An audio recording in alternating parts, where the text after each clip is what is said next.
होंगे। जैसा कि आप जानते हैं ये ट्रिपल ईएम की क्लास है। ट्रिपल ईएम यानी कि electrical and engineering electronics material. ये इलेक्ट्रिकल थर्ड सेमेस्टर का सब्जेक्ट है और इसका आधा चैप्टर हम लोग डिस्कस कर चुके हैं और बाकी का टॉपिक डिस्कस करना है।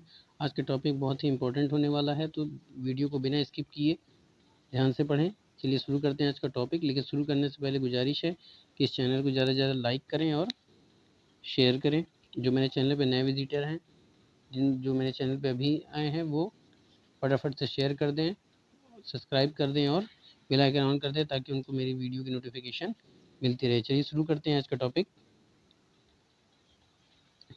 टॉपिक है माइका इंसुलेटिंग मटेरियल के गुण और उनके अनुप्रयोग। तो बच्चों देखिए शुरू करते हैं। इसका पहला टॉपिक पड़ता है माइका। तो माइका क्या होता है? माइका की संरचना में magnesium silicate, aluminium silicate, iron silicate और पोटेशियम सिलिकेट उपस्थित होते हैं और यह सभी आपस में मिलकर अभ्रक बनाते हैं। विद्युत क्षेत्र में माइका का बहुत ही विशेष और महत्वपूर्ण योगदान होता है क्योंकि अभ्रक की परावैद्युत शक्ति बहुत अधिक होती है तथा इसकी स्थिरता भी बहुत अधिक होती है, इसलिए विद्युत क्षेत्र में इसका प्रयोग अधिक किया जाता है। 500 डिग्री सेल्सियस के तापमान पर भी इसे सुरक्षापूर्वक उपयोग में लाया जा सकता है। अभ्रक को पतली पतली सीटों के रूप में बांटा जा सकता है। इसकी सबसे पतली सीटें कितनी की बनाई जा सकती हैं? सबसे पतली सीटें बनाई जा सकती हैं 0.005 इंच तक बनाई जा सकती है। आइए देखते हैं कि ये अभ्रक के प्रकार, यानी कि जो अभ्रक होता है वो कितने प्रकार का होता है। तो बच्चों जैसे कि आप देख पा रहे हैं कि अभ्रक के प्रकार के बारे में, तो अभ्रक 2 प्रकार के होते हैं और उसके भी 3-3 भाग होते हैं। जैसे कि पहला होता है आपका मुस्कोनाइट। जैसे कि पहला आपका क्या होता है? मुस्कोवाइट। अब मुस्कोवाइट भी 3 भागों में बटा होता है। कौन कौन सा? पैरागोनाइट, लेपिडोलाइट और मस्कोवाइट। बात समझ रहे हैं? चलिए आगे चलते हैं। आगे दूसरा होता है आपका बायोटाइट। बायोटाइट के भी 3 प्रकार होते हैं। कौन कौन से? फ्लोगोपाइट, बायोटाइट और जीवल्टाइट। चलिए आगे चलते हैं। अब देखते हैं बच्चों अभ्रक के गुण क्या होते हैं। तो अभ्रक परतदार अवस्था में पाए जाते हैं, पहला है। दूसरा क्या है कि इसकी जो सतह होती है वो चिकनी और मोती की जैसे चमकदार होती है। यह बहुत ही फ्लेक्सिबल होता है, यानी मूल अपने को नाखून से भी खर्चा जा सकता है। अभ्रक वर्ग के जितने भी खनिज होते हैं उन पर अम्ल का कोई प्रभाव नहीं पड़ता है। बात समझ रहे हैं? उस पर अम्ल का कोई प्रभाव नहीं पड़ता है।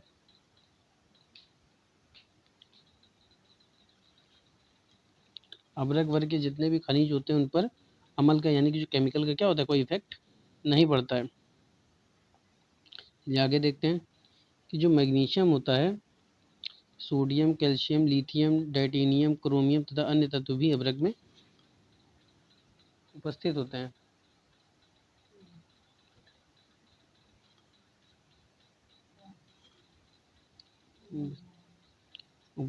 हैं। चलिए अब देखते हैं कि अभ्रक के उपयोग।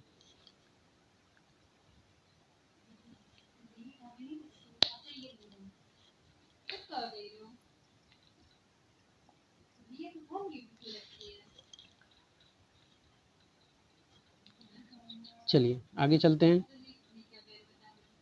मशीनों में चिकनाई देने के लिए क्या कहते हैं? अभ्रक का प्रयोग किया जाता है। अगला होता है बड़ी बड़ी को बनाने के लिए अभ्रक का प्रयोग छोटे छोटे चूर्ण के रूप में किया जाता है। बात समझ रहे हैं? बड़ी बड़ी किसकी? इसमें छात्रों लिख गया है बच्चों, तो ये छात्रों नहीं होगा, बड़ी बड़ी चादरों को होगा, ठीक है। को बनाने के लिए अभ्रक का प्रयोग करते हैं, उसके छोटे छोटे चूर्ण का प्रयोग किया जाता है। होता है अभ्रक का प्रयोग मुख्यतः विद्युत उद्योगों में किया जाता है। विद्युत क्षेत्र में अभ्रक का प्रयोग इंसुलेटर को बनाने में किया जाता है। उपयोग में लाने के लिए कोयले के रूप में इसे क्या करते हैं? कोयल के रूप में, यानी कॉयल।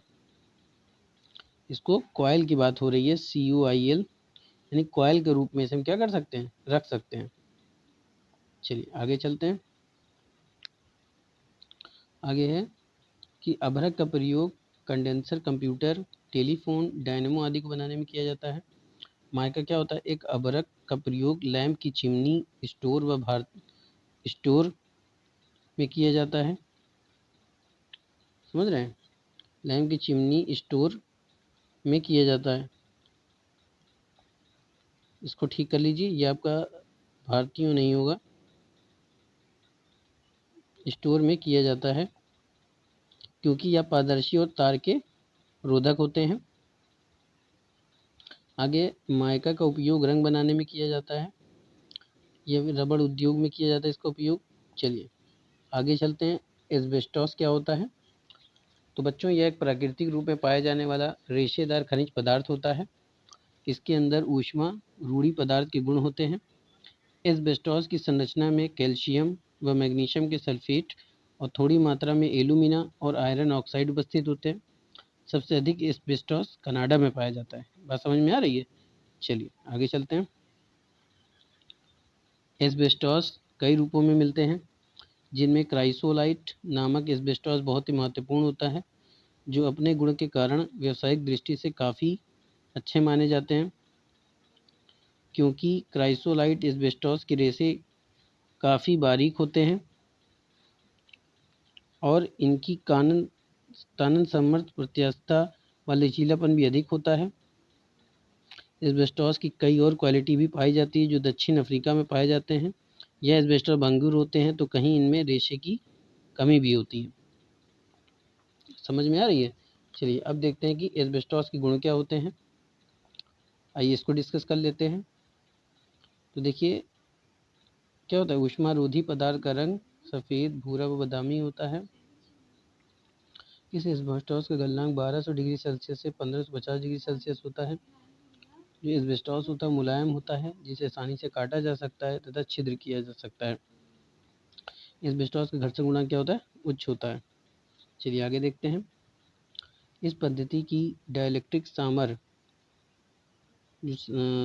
होती है, डाइलेक्ट्रिक सामर्थ्य क्या होती है? 400 वोल्ट प्रति मिलीमीटर होती है।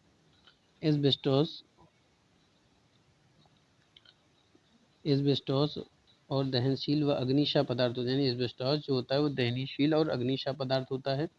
वह अम्ल सह पदार्थ भी, यानी कि अम्लों को भी सह सकता है, दहनशीलता को भी सह सकता है और आग को भी सह सकता है। आगे चलते हैं। तो इस पदार्थ का जो विशिष्ट घनत्व होता है वो कितना होता है? वो होता है 3.3 से 3.6 तक होता है। आज समझ में आ रही है? चलिए आगे चलते हैं। एस्बेस्टॉस के उपयोग देखिए, नोट्स बनाते चलिएगा, नोट्स बना के चलेंगे तो ठीक रहेगा। कॉपी पेन लेके बैठा करिए। चलिए, एस्बेस्टस का प्रयोग करके एस्बेस्टस पेंट का निर्माण किया जाता है। अगला, इसका प्रयोग फाइबर पदार्थ रूप में सीमेंट के साथ किया जा सकता है। अगला है, इस एस्बेस्टस का उपयोग फ्यूज बॉक्स और स्विच बॉक्स में लाइनिंग पदार्थ के रूप में किया जाता है। इसका उपयोग करके अग्निशय कपड़े और अग्निशय रस्सी आदि बनाई जाती है। चलिए आगे प्रयोग देख लेते हैं। मैग्नेटिक कॉयल को ढकने के लिए भी एस्बेस्टॉस का प्रयोग किया जाता है। बॉयलर में, भाप पाइप में, निकास पाइप में और भट्टियों में भी इसका प्रयोग किया जाता है। यानी कि बॉयलर में किया जाता है, बॉयलर में जो पाइप, निकास पाइप जो यूज़ किया जाता है उसमें भी इसका प्रयोग किया जाता है। आगे है, एस्बेस्टॉस का प्रयोग अधिक तापमान पर कार्य करने के लिए पैकिंग और गैसीय किटों के निर्माण में भी इसका प्रयोग किया जाता है। आगे है,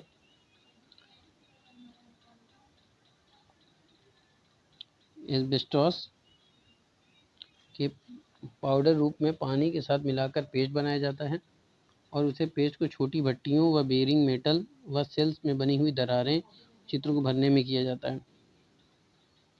मैग्नीशियम कार्बोनेट और बल व उन नम्रता के साथ मिलकर भाप की पाइपों के ऊपर परत के रूप में लगाया जा सकता है। समझ रहे हैं? चलिए आगे चलते हैं।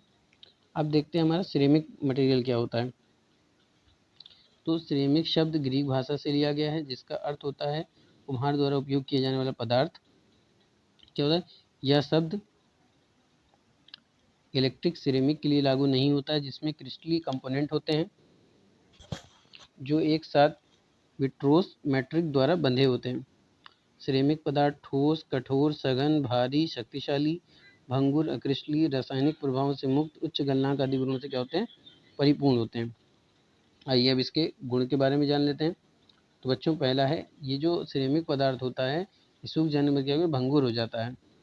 सिरेमिक पदार्थ की तन्य सामर्थ्य कितनी होती है? 0.2 से 0.56 होती है और इसकी जो यूनिट होती है वो कितनी होती है? किलोग्राम प्रति सेंटीमीटर स्क्वायर।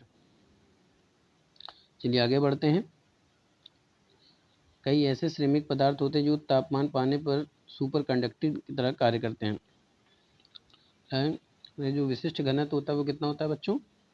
2.2 से 4.8 तक होता है। सिरेमिक की सांद्रता कितनी होती है? 0.1% होती है।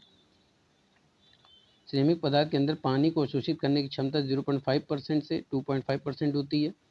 जब सिरेमिक को 1500 डिग्री सेल्सियस से 1700 डिग्री सेल्सियस का तापमान दिया जाता है तो यह कार्य करने योग्य बन, यानी सिरेमिक मटेरियल एक ऐसा मटेरियल होता है कि उसे काम में लाने के लिए 1500 डिग्री सेल्सियस से 1700 डिग्री सेल्सियस का टेम्परेचर दिया जाता तभी वो वर्क करेगा। चलिए आगे चलते हैं। कुछ सिरेमिक विद्युत के क्या होते हैं? अर्धचालक होते हैं। अब सिरेमिक पदार्थों के उपयोग जान लेते हैं। तो बच्चों सिरेमिक पदार्थों का प्रयोग घरेलू वायरिंग, पावर जनरेशन, ट्रांसमिशन लाइनों में, कम तथा हाई वोल्टेज इंसुलेशन में किया जाता है। अच्छे तापी गुणों के कारण इनका प्रयोग इलेक्ट्रिक फायर ओवन और फायर प्रूफ केबल में इंसुलेटर के रूप में किया जाता है। तीसरा है, इन्हें सिरेमिक कैपेसिटर में कैपेसिटर डाइलेक्ट्रिक के रूप में प्रयोग किया जाता है। चौथा है, सिरेमिक का उपयोग ट्रांजिस्टर और इंटीग्रेटेड सर्किट पैकेज में सबस्ट्रेट के रूपों में किया जाता है। और पांचवा है आपका, इसका प्रयोग उच्च फ्रिक्वेंसी कॉइल के लिए किया जाता है। ये आगे चलते हैं। ये जानते हैं जो सिरेमिक पदार्थ होता है वो कितने प्रकार का होता है? तो बच्चों सिरेमिक पदार्थ आपके 3 प्रकार के होते हैं। कौन कौन से? एक होता है आपका पोर्सलिन, एक होता है आपका स्टोटाइट और एक होता है एल्यूमिना। आइए अब जानते हैं तीनों के बारे में। तो बच्चों पोर्सलिन क्या होता है? अधिकांश पोर्सलिन इंसुलेटर, म्यूलाइट और क्वार्ट्ज से बने होते हैं। यानी जो पोर्सलिन होते हैं वो किससे बने होते हैं? इंसुलेटर, म्यूलाइट और क्वार्ट्ज से बने होते हैं, जो एक आकर्षक मैट्रिक्स में एम्बेडेड होते हैं, जुड़े होते हैं। उच्च तनाव ऑसिलेंट पूरी तरह से विट्रिफाइड है। यह आंतरिक गुणों और इंसुलेटर के कोरोना रेजिस्टेंस में सुधार के लिए जाना जाता है। चलिए आगे देखते हैं स्टोटाइट क्या होता है। तो स्टोटाइट पाउडर के साथ मिट्टी का मिश्रण होता है। इसका रासायनिक सूत्र होता है 2MgO4SiO2H2O, यानी कि मैग्नीशियम सिलिकेट के साथ और जल का मिश्रण होता है। यह आमतौर पर थर्मल शॉक रेजिस्टेंस की आवश्यकता वाले अनुप्रयोगों में प्रयोग किया जाता है। इसका प्रयोग उच्च फ्रिक्वेंसी अनुप्रयोगों में किया जाता है क्योंकि इसमें निम्न डाइलेक्ट्रिक लॉस होता है। इसका उपयोग variable capacitor coil, switch, register shaft, spacer और बुशिंग के लिए किया जाता है। यह मुख्य रूप से कम वोल्टेज अनुप्रयोगों के लिए किया जाता है। आइए अगला देख लेते हैं, एल्यूमिना क्या होता है। तो बच्चों एल्यूमिना सिरेमिक ठोस क्रिस्टलीय एल्युमिनियम ऑक्साइड से बने होते हैं। उच्च शुद्धता एल्यूमिना 99.9% Al2O3 हो सकते हैं। एल्यूमिना सिरेमिक मैकेनिकल स्ट्रॉन्ग होते हैं और तापमान और फ्रीक्वेंसी की एक विस्तृत रेंज पर अपने गुणों को बनाए रखते हैं। एल्यूमिना को वैक्यूम डिपोजिशन द्वारा धातुकृत किया जा सकता है। तो बच्चों आज का सेशन आपको कैसा लगता है आप कमेंट में ज़रूर बताएं। उम्मीद करता हूं कि आज का सेशन आपको पसंद आया होगा। ये था हमारे 5th चैप्टर का, जिसका नाम है insulating material and their applications. देखिए चैप्टर आपका बहुत लेंदी है, इसीलिए मैं इसे शॉर्ट वीडियो में बनाने के लिए कोशिश किया हूँ ताकि आपको आसानी से समझ में आए। तो पढ़ते रहिए, मुस्कुराते रहिए, मेहनत करते रहिए। देखिए आप मेहनत करेंगे तभी आपको कुछ हो सकता है। मैं खाली गाइड दे सकता हूँ, बात समझ रहे हैं। तो उम्मीद करता हूँ कि आप सब मेहनत करेंगे। चलिए जिन्होंने अभी तक सब्सक्राइब नहीं किया है, लाइक नहीं किया, वो शेयर कर दें, लाइक कर दें। कल मिलते हैं नए टॉपिक के साथ। तब तक के लिए थैंक यू क्लास।